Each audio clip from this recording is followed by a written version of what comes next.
yabdada bu'a bayjiru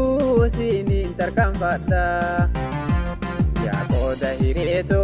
siifin dhukkubsadha yoomumaan sirkadhee hafuura baafadha bultee fuula duraatiifin si yabdada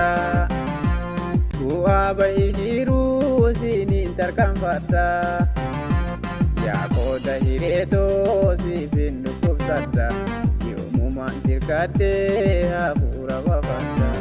yaa qooda hireeto siifin dhukkubsadha yoomumaan sirkadhee hafuura baafadha.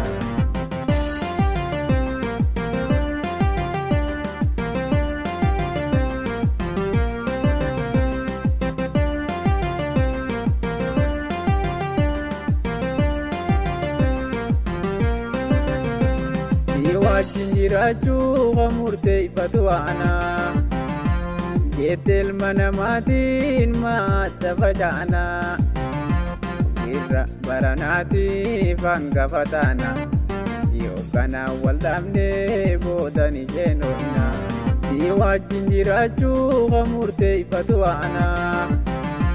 jetteel mana maatiin maatta faca'ana irra baranaatiif hangafa taana yookanaan wal dhabnee boodan isheen oolna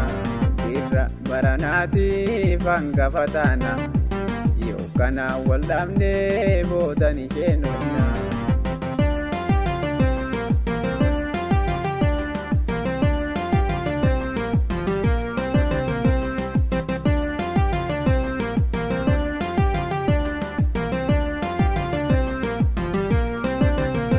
waliin nu bareechee aboontuu nuti waliif kafana